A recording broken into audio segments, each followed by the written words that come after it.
O Ação Nacional está de volta. Hoje nós estamos falando sobre a situação econômica brasileira. E para falar sobre esse assunto, temos em nosso programa o consultor econômico-financeiro, professor Mário Guerreiro. Bem, professor, olha, o Brasil não está sozinho no cenário mundial no que se refere à crise econômica. A China, que é a segunda economia do planeta, vai desacelerar em 2015. O principal problema é a crise imobiliária e a baixa na importação. Como a crise mundial atinge aí o Brasil diante desse reflexo também que nós estamos vivendo nos outros países, né? A crise mundial que se estabeleceu, principalmente a partir de 2008, com a crise do subprime, né, que é os títulos imobiliários, né, de segunda linha nos Estados Unidos, isso fez com que todos os países do mundo tivessem que injetar recursos na economia. A gente fala tecnicamente, chama política anticíclica, ou seja, tem que salvar o PIB e a renda desses países. Aí, dependendo do país, no aprofundamento da crise, uns países tiveram que aprofundar os ajustes, outros, né, num grau maior, outros num grau maior. Mas ela nasce praticamente, né, nos Estados Unidos, no epicentro, e pega os Estados Unidos fortemente, a Europa, tá? E a Ásia então, também. Tudo em 2008. 2008. Tivemos na França, no Banco Paribas, no Banco Francês, Sim, que teve um grande problema, mas o grande ajuste de títulos imobiliários, né, o chamado subprime, nos Estados Unidos, foi muito forte, porque em 2001, voltando um pouco... Foi a tal da crise imobiliária. Que é o chamado subprime. Em 2001, quando houve o ataque à Torre Gêmeas do World Trade Center, o governo americano foi obrigado a injetar e a baixar muito os juros na economia norte-americana e injetar recursos para poder tirar, né, a economia da crise por causa da questão do terrorismo internacional. E aí os juros ficaram baixos muito tempo, 2002, 3, 4, 5, 6, 7... 6 para 7 que ele começou a alterar um pouco. Então, houve um volume de crédito muito grande e um consumo muito grande desses chamados títulos de segunda linha, chamados subprime. E aí, quando os juros subiram nos Estados Unidos, foi obrigado, as pessoas que adquiriam imóveis não tinham condições de pagá-los mais. Então, eles começaram a se alimentar, falei, vou me alimentar, não vou pagar os imóveis. E aí, uma oferta muito grande de imóveis, né? E os bancos ficaram com aqueles imóveis, a oferta em excesso, o preço caiu. Isso criou uma crise generalizada, porque isso foi passado para bancos nos Estados Unidos, exceção ao Brasil, porque tem uns ajustes da CVM aqui, não permite, né? E foi passado para a Europa e para a Ásia, né? China, Japão também. E isso estabeleceu uma crise internacional muito forte, tá? Que os países tiveram que fazer uma série de ações, tá? Com as suas moedas, para poder tirar os países da crise. E ainda hoje, os Estados Unidos praticamente saem da recessão. E a Europa, ainda tirando a Alemanha, Inglaterra e a França numa posição intermediária, que estão numa posição melhores, própria Portugal, Espanha, Irlanda, Itália e Grécia estão numa situação muito ruim. Tanto que o governo europeu, o Banco Central Europeu, injetou 1 trilhão e 100 bilhões de euros para salvar a economia. Então, a economia não é consumidora, tanto na Europa, os Estados Unidos está começando agora, não é tão consumidora de bens, né? E também a China, que consumiu menos commodities, né? O Brasil é um grande exportador de commodities, e o Japão também. Isso afeta o Brasil no todo, porque apesar do Brasil ter uma participação pequena no mercado internacional, no comércio internacional, 1,7, ele depende muito de exportação de commodities, Sim, que é minério de ferro, soja, arroz, suco de laranja. Agricultura, principalmente, agricultura, né? Basicamente. Carne, que exporta muito carne agora para a Rússia. Sim. São produtos de baixo valor agregado, que nós chamamos, né? Quer dizer, o valor, né? Você tem que vender uma grande quantidade para você, né, ter um valor monetário bom. Então, isso acabou afetando também o Brasil. Chamado de produtos primários. Produtos primários. Eles têm baixo valor agregado, quer dizer, eles não é computador, né, fazer uma comparação para a pessoa entender, não é um computador, um chip, né, que tem um alto valor agregado. Ele é pequenininho e tudo, mas tem uma tecnologia muito grande, então custa muito. E esses produtos são baixo valor agregado, né, que são chamados bens primários, como você falou. E isso tudo afeta a economia do mundo e o Brasil também.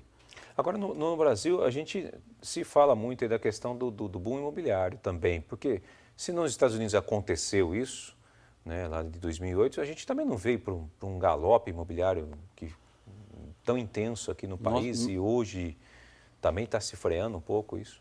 A gente tem visto, pelo menos... Sim, nós tivemos assim, alguns pontos que poderiam, né, dar um superaquecimento da demanda, mais no ramo de veículos. No setor imobiliário, que você tem, que é a Caixa Econômica Federal, que é a grande balizadora de benefícios, ela tem um limite de R$500 mil. Nos Estados Unidos você não tem isso. Então você pode comprar casas de valores maiores, sem você ter uma renda compatível. Então, compatível, tem que ter uma renda, mas você pode superestimar. No Brasil não tem um limite. Então, isso também coibiu um pouco de você ter uma explosão, né, de inadimplência muito grande, a pessoa que ganha, tem um recurso baixo e comprar uma casa de 2 milhões, 3 milhões, tá? E o limite é 500 mil. Agora, no setor de automóveis, nós tivemos um grande superaquecimento, quase que, né, porque vendeu muito, a indústria automobilística brasileira cresceu muito, e hoje a gente está expandindo, né, apesar do IPI voltar agora esse ano, mas um superaquecimento muito no ramo de veículos, né? Então, pode dar um boom, né, de muito consumo, né, nesse segmento específico. Sim, gerar desemprego aí. Desemprego aqui. Que já começou. Sim.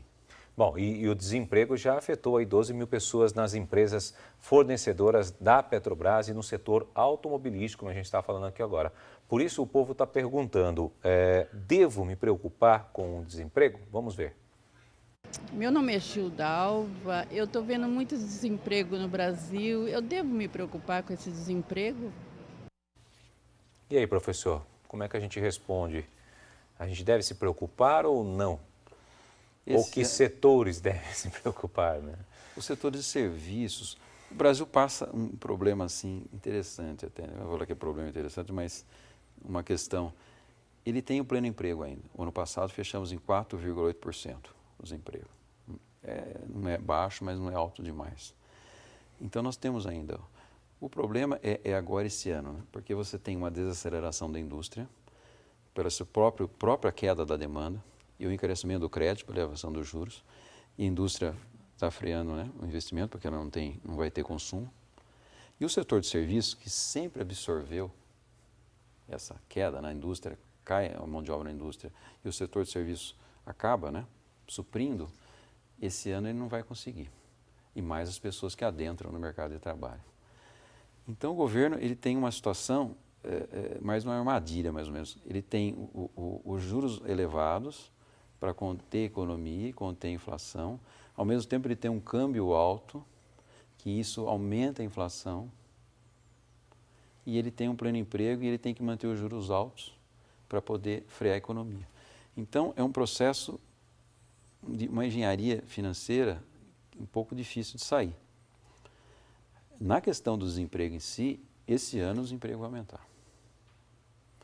Nós chegamos 4,8 ano passado, sim. Esse ano... no mínimo 6. Tem estimativas de 6 a 6,5, vai depender da resposta dos impactos, né, das medidas que o governo tomou. Mas com certeza 6%. Então 4,8 para 6 é um volume grande. Então, isso que eu ia perguntar para o senhor, falar 6%, mas é um volume alto em relação... Como é que se mede isso daí? Porque eu ouvi falar na Europa, países que estão a 12% com índice de desemprego. Como é que a gente chega a medir isso? A PEC, a População Econômica Ativa, né, que o IBGE faz, que as pessoas que estão aptas, né, a trabalharem, né, tirando as pessoas mais idosas, né, e retirando as crianças, né. Então você retira as crianças, retira as pessoas mais idosas e aí você ainda tem o chamado PEA, que é a População Econômica Ativa. Então se faz um levantamento desse PEA e vê quantos estão empregados. Aí tem estudos que você às vezes tem um subemprego, né, mas o governo considera tudo, mesmo a questão do emprego e do subemprego. Se você considerar subemprego, aí tem que fazer outra conta. Mas considerando emprego e subemprego, né, então dá mais ou menos nessa faixa que vai chegar em torno de 6%. A Europa, que você falou, a Espanha já chegou a 25%. 25%? E desses 25%, 50% são jovens. Desses 25%, na metade são jovens. A Espanha e Portugal chegou em torno de 16%, a Itália também em torno de 12%, 13%, a Alemanha tinha chegado na faixa de 8%, 9%, então é muito alto. É que nesses países do primeiro mundo, eles têm seguros de desemprego, proteções sociais maiores do que nós. O Brasil tem um caso interessante. O Brasil tem impostos de primeiro mundo, né? Você paga imposto, e retorno de terceiro mundo, né? Nos países desenvolvidos você tem educação, saúde, infraestrutura, né? Impostos são altos, né? Chega a 36%, 35%, 40% do PIB em alguns países. Mas o retorno social é muito grande. Então a proteção social é maior. Mesmo com a crise, né? Lógico que você tem uma crise, mas a proteção social é maior do que no Brasil. Mas quando o senhor fala assim, tipo 6%, qual é o índice, então, adequado? Por exemplo, eu falo assim, olha, 3% é normal, 2% é normal para uma economia economia com entre 2%, porque você não consegue atingir, a gente fala do pleno emprego, que o Keynes, né, o grande economista Keynes do século XX, John Maynard Keynes, em inglês, que ele estudou muito a questão do pleno emprego. Pleno emprego, no sistema capitalista, 100% você não consegue. É muito difícil ter 100% das pessoas empregadas, mesmo nos Estados Unidos. Mas você ter uma faixa aí de 2% é administrável, tá? Que são as pessoas que entram, saem, então a economia ela consegue girar. Você olhando, lógico, as pessoas individualmente estão desempregadas, mas se olhar a economia como um todo, estatisticamente, 2% a economia consegue se suprir, ela consegue girar. Então, em torno de 2% é um patamar aceitável. Até 3%, assim, 3% é o limite, né, do ponto de vista econômico. Mais 2%. Agora, 6%, né, você já está o dobro do limite. O dobro do limite já estipulado. E a Europa, no caso, da Espanha, né, e Portugal, Está né, muito Itália, mais, 25% é um índice alarmante. 25%, alarmante, é bem alto. Apesar que a produção social, ela não é na mesma proporcionalidade do Brasil. Você tem 25% lá, logicamente muito forte, mas o impacto, não sei se na proporção, ele é diferente daqui, porque a proteção social é maior lá.